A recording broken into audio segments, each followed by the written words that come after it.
제2의 IMF인가? 한 올 1,500원!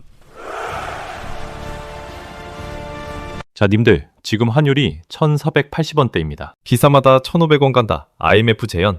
이런 헤드라인이 나오고 있습니다. 그런데 이건 단순한 공포 마케팅이 아닙니다. 오늘은 숫자와 구조로 환율을 분석해 보겠습니다. 먼저 환율이 왜 오르는지 구조부터 볼게요. 환율은 수요와 공급의 경쟁 구조입니다. 달러를 사려는 수요가 많고 팔아주는 공급이 약하면 원달러 환율은 올라갑니다. 일반적으로 환율이 오르는 이유는 금리차, 외국 자본 유출, 수출입 무역수지 흐름 때문입니다. 그런데 국내 상황은 조금 다릅니다. 개인 투자자와 기관의 해외 투자 수요가 동시에 작동하고 있죠. 지금 한국 경제에서 달러 수급의 핵심 3인방이라고 우리가 볼 수 있는 지표가 있습니다. 첫 번째, 서학개미 투자자들이 미국 주식 등 해외 자산을 보유하고 있는 규모가 약 1,100억 달러 수준입니다. 해외 주식과 ETF 등을 중심으로 해서 개인 보유액이 누적된 규모라는 시장 추정이죠. 쉽게 말하면 국내 개미들이 미국 시장에서 노는 칠탄이 1,100억 달러라는 거예요. 두 번째, 국민연금 약 3,900억 달러입니다. 국민연금은 세계 3대 연기금급입니다. 운용 자산 자체가 세계적으로도 압도적인 수준이고 해외 자산 비중이 매우 큽니다. 공식 통계는 매년 조금씩 변하지만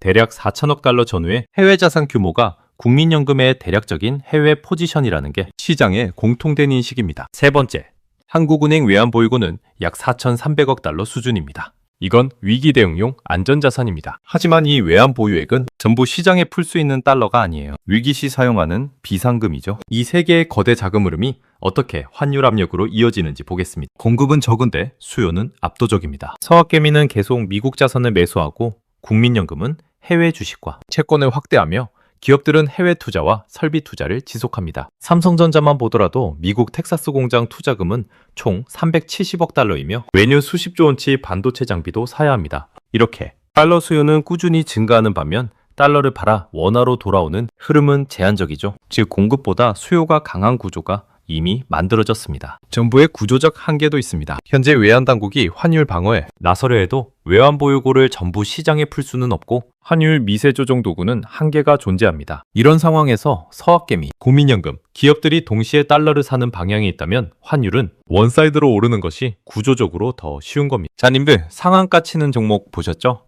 호가창에 매수만 있고 매도는 거의 없는 경우 가격이 쭉 오르다가 한순간 고점 터지고 급락합니다. 달러도 그와 비슷합니다. 달러 수요는 상향이고 공급은 제한돼요. 환율은 위로만 가는 강세처럼 보이죠. 하지만 이건 영원한 상승이 아니라 수급 불균형의 누적에 따른 일시적 폭등에 불과합니다. 롤러코스터가 가파르게 올라갈 때는 모두가 긴장하지만 정점에선 다들 숨을 멈춥니다. 환율도 그렇습니다. 한 방향으로만 쭉 가면 결국 역방향 전환 신호가 나옵니다. 그럼 왜 시장에서는 1,500원을 심리적 구조적 고점이라고 말할까요? 첫째, 수급 한계입니다. 서학개미와 국민연금 시장 포지션이 이미 큰 규모이고 외환보유고는 위기 대응용이어서 지속적으로 밀어붙일 시탄이 매우 제한적입니다. 둘째, 환율. 전통적 저항선이자 심리선입니다. 1,500원은 과거에도 금융위기나 안전자산 이동에서 의미 있는 숫자로 작용했다. 강력한 매물대입니다. 이걸 돌파한다는 것은 시장 중심 축이 매도세로 돌아섰다는 신호일 수 있습니다. 이런 고점 구간에서 단발성 매수는 매우 위험합니다. 자, 님들 이렇게 생각하세요. 롤러코스터 꼭대기에서 계속 타고 있으려 하시나요?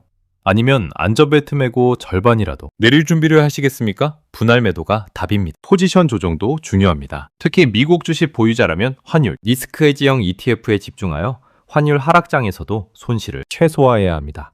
이건 감정이 아닌 리스크 관리입니다. 1,400원대가 다시 온다면 달러나 해외 자산을 분할로 확보하고 위험을 분산하며 사이클에 대응하는 것이 중요합니다. 한미 금리 차를 주목하세요. 이제 내년부터 미국은 계속해서 몇 차례 금리를 인하할 겁니다. 금리 차가 좁혀질 경우 환율, 상승 압력이 완화될 겁니다. 무역 수지와 경상 수지도 계절적 수출 강세가 반영되면 하방 압력이 가능합니다. 외환당국 개입 신호는 정책적 개입이 중요 분기점이 될 수 있습니다. 오늘의 핵심은 이렇습니다. 환율 1,500원 돌파는 단순한 숫자 이상입니다. 수급의 누적과 구조적 수요에 의해 쌓인 산 같은 저항선입니다. 그리고 이 산은 한 번 넘기 힘든 지점이면서도 한 번 넘으면 반대로 흐르는 신호가 될 수 있습니다. 투자자는 감정보다 숫자와 구조를 봐야 합니다. 시장의 기계적 원리를 이해해야 합니다. 그리고 그 원리가 바뀌는 순간을 포착해야 합니다. 시장 변화는 기다려주지 않습니다. 여러분에게 필요한 건 단 하나. 제때 듣는 정보입니다. 그 시작이 구독 버튼입니다. 지금 눌러두세요. 좋아요는 옵션입니다.